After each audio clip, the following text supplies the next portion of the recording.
И додека нашите фудбалски фанатици се интересираа и се распрашуваа главно за доаѓањето на шпанските мегазвезди, а дури и медиумите се обидуваат да уловат што поатрактивен кадар од звучните имиња на европскиот првак, македонските репрезентативци во мир ја темпираат концентрацијата за утрешниот спектакл.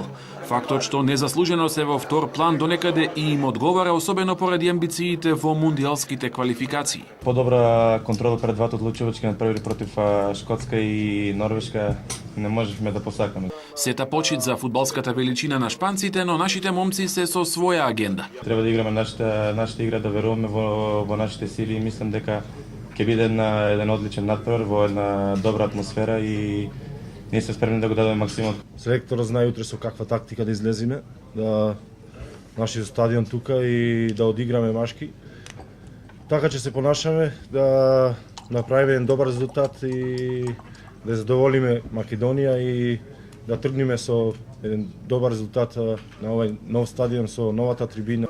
Импресивниот шпански квалитет не создава оптоварување во нашиот табор. Селекторот го става во функција на целта што ја зацрта при преземањето на должноста. Успешно почнеме да го спроведуваме. Значи промена на систем, промена на игра, промена на начин на игра, друг однос према играта, така да овој надпревар ќе не биде голем предизвик за да она што сме го замислиле во јуни, да го спроведеме и сега за овој надпревар. Игра до нога, игра со брзи додавања, игра со чување на таа топка која треба да имаме во посет, игра на брзи проигрувања, создавање на точни, прецизни акции. Не само куртуазно, и шпанските новинари се интересираа кај селекторот Дел Боске и кај неговите избраници за тоа како втората репрезентација по FIFA ранкингот и приоѓа на пријателската средба со Македонија.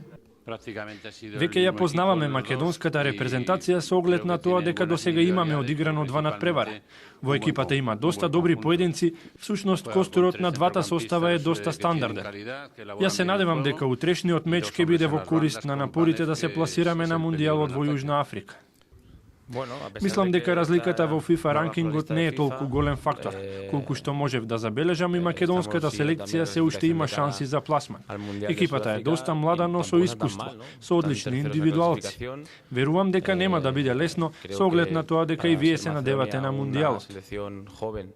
Суперсилниот шпански состав ќе тренира на арената Филип II од 19:30, а 2 часа подоцна пред последниот тренинг ќе го има и нашата селекција.